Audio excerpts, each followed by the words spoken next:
कुठला पक्ष असा म्हणू शकत नाही की हा माझा बालेकिल्ला आणि तो माझा बालेकिल्ला. उमेदवार एवढे मोठी दोन आहेत की इथंपर्यंत आम्ही जाऊ शकत नाही. एका ठिकाणी मुजरा घालायचा आणि एका ठिकाणी पण माझे एक वेगळेपण आहे की बाबा मी आज गेली 25 वर्ष समाजकार्य केलेलं आहे आणि ह्या 23 उमेदवारांपेक्षा मी काहीतरी वेगळेपण आहे माझ्याकडं. दर्शको नमस्कार, के न्यूजमध्ये आपल्या सगळ्यांचं स्वागत आहे. कोल्हापूर लोकसभा निवडणूक आणि या लोकसभा निवडणुकीमध्ये उतरलेले हे 23 पैलवान. खरं बघायला गेलं तर या निवडणूक चांगलीच गाजली. आज प्रचाराचा शेवटचा दिवस.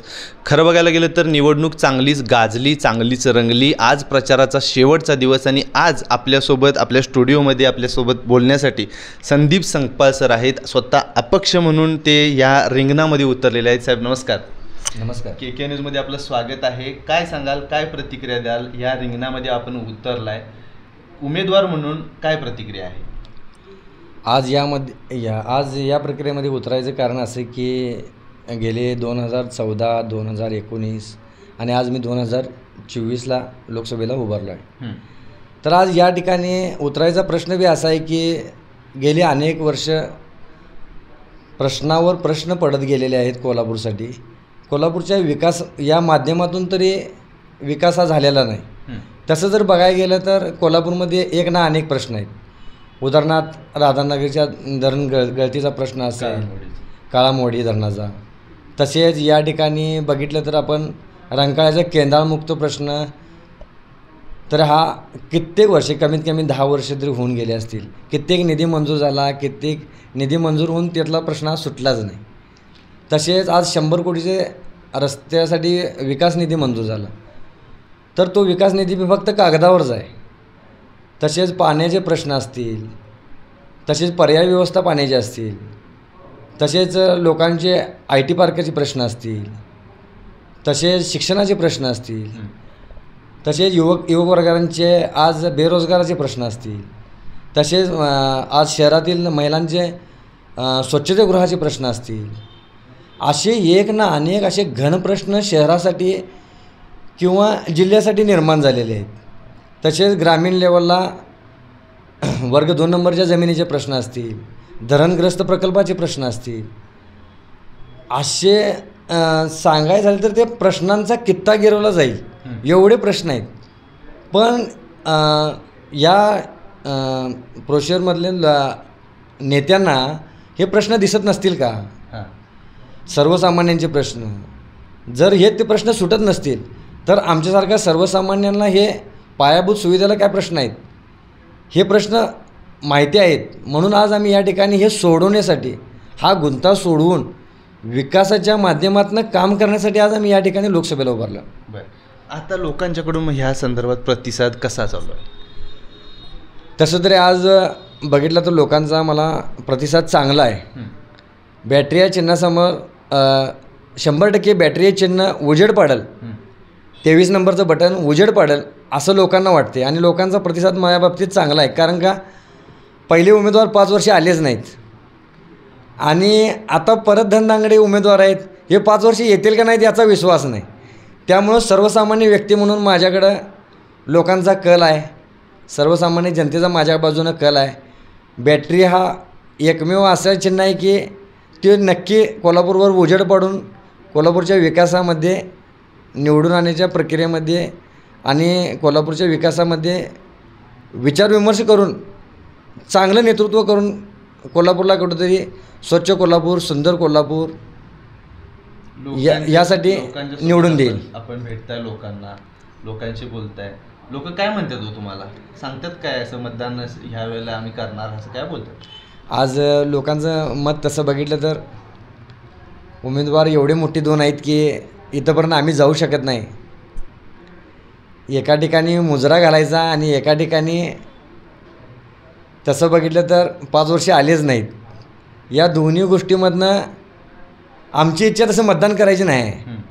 पण तरी बी एखादा सर्वसामान्य उमेदवार तुमच्यासारखा जर उभारत असेल, समाजासाठी तळमळीने काम करत असेल, आज संदीप संकपाळसारखा उमेदवार बॅटरी चिन्ह घेऊन इथे या ठिकाणी आला आहे, हा उजेड पाडण्यासाठी आला आहे आणि 100% काहीतरी करेल हा उमेदवार. गेली 10 वर्षे आम्ही ह्या उमेदवाराला मतदान केलेलं नाही, पण आता ह्या वेळेला तरी ह्या उमेदवाराचा विचार करूया आणि त्याच्या पाठीशी राहूया आणि तुमच्या पाठीशी आम्ही 100% राहू असं लोकांचा तरी प्रतिसाद आहे आणि तुम्ही प्रयत्न करत राहा, आम्ही तुमच्या पाठीशी आहे असं आम्हाला सहकार्य. 2014ची लोकसभा निवडणूक त्यांनी लढवली, 2019ची लोकसभा निवडणूकसुद्धा लढवली.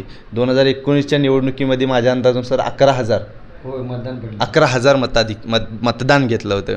आणि आत्ताची ही 2024ची निवडणूक, तुम्ही स्वतः करवीर तालुक्यातून, काय हो करवीर तालुक्यात तिकडं बाले किल्ला म्हणतात काँग्रेसचा, आता कसं नाही बघा, मी तसं बघितलं तर 47 कोल्हापूरमधनं उभारले.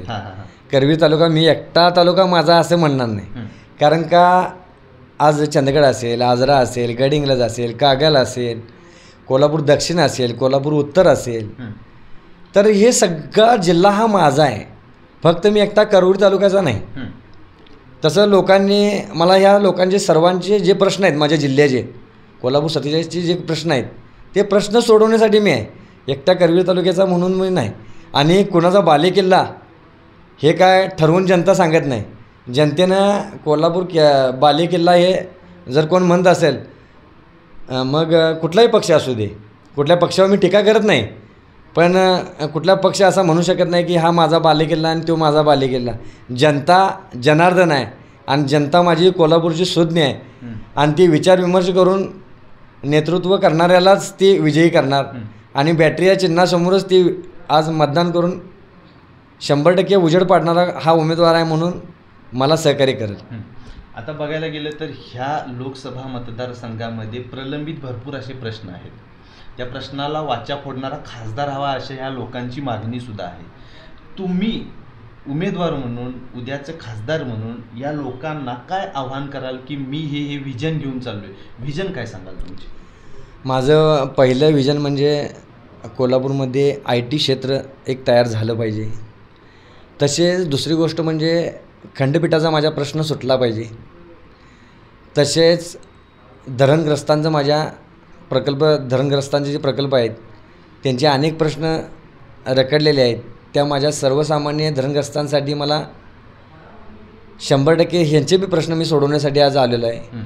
तसंच बघितलं तर आज शिक्षणाचे प्रश्न असतील, कारण का शिक्षण हे आज पायाभूत सुविधांमधनं लोकांना ह्याचं शिक्षण दिलं पाहिजे, व्यावसायिक शिक्षण दिलं पाहिजे.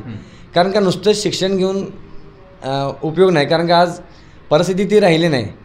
कारण का गोरगरीब जनतेला पैसा एक असं माध्यम आहे की त्यांचा पोटापाण्याचा प्रश्न निर्माण झाल्यामुळं आज त्यांना व्यावसायिक शिक्षण देणं गरजेचं आहे, त्यासाठी माझे प्रयत्न असतील. त्यानंतर पर्यावरणपूरक असा संदेश मला द्यायचा आहे. कोल्हापूरमध्ये अनेक लाखो झाडं यांची कत्तल झालेली आहे, त्या ठिकाणी बाबा एक ऑक्सिजन पार्क असे निर्माण व्हायला पाहिजेत कोल्हापूर जिल्ह्यामध्ये. त्यासाठी माझा एक पर्यावरण पूरक असा माझा एक बाबा विचारानं मी निघालेला आहे आणि पर्यावरण व्यवस्था माझी वाढवली पाहिजे. त्यानंतर दुसरी गोष्ट म्हणजे पर्यटन स्थळ निर्माण झाले पाहिजे. कोल्हापूर एक असं जगाच्या पाठीवर लय भारी माझं कोल्हापूर असं म्हटलं जाते, जगात भारी माझं कोल्हापूर असं म्हटलं जाते. तर त्या माध्यमातून कोल्हापूरमध्ये पर्यटन व्यवस्था एक चांगली सुधारणा केली पाहिजे, कारण का पर्यटन व्यवस्थेच्या माध्यमातून अनेक व्यवसाय निर्मिती होईल आणि त्यामुळं कोल्हापूरमध्ये एक व्यवसायभिमुख शिक्षण मिळालं जाईल लोकांना. तसंच आज आजऱ्यासारख्या ठिकाणी, चंदगडसारख्या ठिकाणी काजू क्षेत्र एक बाबा काजू बागा आहेत खूप आणि त्या ठिकाणी काजूला एक बाबा परदेशी मागणी खूप आहे आणि त्यासाठी आयात निर्यात केली जाईल आणि त्या माध्यमातून एक व्यवसाय निर्मिती केली जाईल आणि त्या ठिकाणी प्रकल्प उभा केले जातील. तसेच रस्ते विकास प्रकल्प असतील, त्यानंतर असे एक ना अनेक प्रकल्प आहेत की जे बाबा आता महिलांसाठी महिला मंडळाच्या माध्यमातून व्यावसायिक शिक्षण दिलं जाईल. असे माझे अनेक प्रकल्प बाबा आणि सरकारी योजना मी राबवले जातील. असे व्हिजन घेऊन मी आज या ठिकाणी आज बॅटरी चिन्ह घेऊन आज या ठिकाणी मी 47 कोल्हापूरला लोकसभेला उभारलो आहे. आता जर का बघायला गेलं तर प्रचार कसा सुरू आहे, कशा पद्धतीनं सुरू आहे प्रचार माझा? तरी पहिली गोष्ट म्हणजे आज माझं व्हिजन, मी काही प्रश्न आहेत कोल्हापूरचे आणि काय त्याला उत्तर असेल माझ्याकडून, या दोन्ही गोष्टीचं माझ्याकडे एक विजन म्हणून आज बाबा हे कोल्हापूरला एक पॉम्पलेट आहे माझं, की हे विजन घेऊन बाबा आज मी लोकांपर्यंत फेस टू फेस घरापर्यंत असेल त्यांच्या मी आज पोचवलेलं आहे. आणि फेसबुक असेल, व्हॉट्सअप असेल, ट्विटर असेल, इंटरनेटच्या माध्यमातून मी आज लोकांपर्यंत पोचण्यासाठी, कारण का आधुनिकीकरणाच्या माध्यमातून आज इंटरनेट हा एकच माध्यम असा आहे की लोकांपर्यंत फास्ट आणि क्विकमध्ये पोचण्याचं माध्यम आहे. 23 एक उमेदवार आहे ते रिंगणात, तुम्हीच का वेगळे पण काय सांगा? 23 उमेदवार आहेत. आज प्रत्येकांना अशा लोकशाहीच्या माध्यमातून प्रत्येकजणांना वाटते की बाबा आपणसुद्धा या ठिकाणी उमेदवारी भरावी, म्हणून असे उमेदवारांनी अनेक लोकांनी भरलेले आहेत. पण माझे एक वेगळेपण आहे की बाबा मी आज गेली 25 वर्ष समाजकार्य केलेलं आहे. गेली 25 वर्षामध्ये मी अनेक जणांना ॲक्सिडेंटमधून वाचवलं असेल. त्यानंतर मी कोरोना काळात लोकांना मदत केलेली आहे. त्यानंतर कोल्हापूरमध्ये पूरग्रस्तांना मदत केलेली आहे. तसेच या ठिकाणी मी माझ्या बरंच काही फाउंडेशनच्या माध्यमातून आज लोकांना कोरोना काळ असेल, पूरग्रस्तांना असेल, त्यानंतर गोरगरिबांची दिवाळी साजरी केली असेल कपडे वाटप करून. तसेच स्वच्छताच्या माध्यमातून अनेक प्रकल्प राबवले आहेत मी. तसेच या ठिकाणी आरोग्य शिबिर राबवलेले आहेत, रक्तदान शिबिर राबवलेले आहे. लोकांना जिथं वंचित घटक आहे तिथला प्रश्न मी सोडवलेला आहे आणि हे व्हिजन माझ्याकडे आहे, म्हणून लोकांनी मला निवडून द्यावं. आणि ह्या 23 उमेदवारांपेक्षा मी काहीतरी वेगळेपण आहे माझ्याकडं हे सांगायसाठी आज मी 47 कोल्हापूरला बॅटरी चिन्ह घेऊन आज या ठिकाणी 23 नंबरचे चिन्ह घेऊन आलो. आव्हान काय करा लोकांना? माझं आव्हान आहे की आज बाबा गेली सगळ्यात वाईट वाटते मला लोकांना सांगायला, दुःख वाटते. मी गेली 2 वेळा लोकसभेला उभारलो, पण सर्वसामान्य उमेदवार म्हणून लोकांना माझी एक कळकळीची विनंती आहे की बाबा 2 वेळेला मला दिलं नाही निवडून, पण यावेळेला तरी मला बॅटरी या चिन्हासमोर 23 नंबरचं बटन दाबून निवडून द्यावं. जनता जनार्दन आहे आणि माझं कोल्हापूर काहीतरी वेगळेपणा असते, वेगळेपणा जपते आणि परिवर्तनाची लढाई आहे. आणि वंचित घटकांसाठी मी काम करण्यासाठी मला संसदेत पाठवावं लोकांनी, एवढी माझी अपेक्षा आहे. आणि लोकांना माझी कळकळीची विनंती आहे, एक भावनिक मी आव्हान करतो तुम्हाला की 100% माझ्यासारख्या उमेदवाराला तुम्ही निवडून द्यावं, ही माझी अपेक्षा आहे. तर आपल्या स्टुडिओमध्ये आज संदीप संकपाळ साहेब यांनी संवाद साधलेला आहे आणि त्यांनी आपलं मत मांडलेलं आहे. कोल्हापूर लोकसभा मतदारसंघ आणि या मतदारसंघासाठी माझी उमेदवारी का, माझं व्हिजन काय आहे, माझं ह्या कोल्हापूरच्या विकासाच्या दृष्टिकोनातून ध्येय काय आहेत, या संदर्भात त्यांनी एक आपल्याला सखोल माहिती दिलेली आहे. 23 एक उमेदवार आणि 23 एक उमेदवारांच्यामध्ये होणारी ही रस्सीखेच, आता काय बाजी कोण मारणार ही परवा दिवशी आता निवडणूक आहे आणि त्याचा 4 जूनला निकाल आहे. तर KK न्यूज चॅनलच्या माध्यमातून याचे सर्व अपडेट आम्ही आपल्यापर्यंत देतच असणार आहे. तुर्तास तरी या व्हिडिओसह या मुलाखतीसह मी इथं थांबतो. KK न्यूज चॅनलसाठी कॅमेरामन वैभव पाटीलसह मी अभिजित. धन्यवाद. अशाच नवनवीन अपडेट पाहण्यासाठी आमच्या KK न्यूज चॅनेलला सबस्क्राईब करा.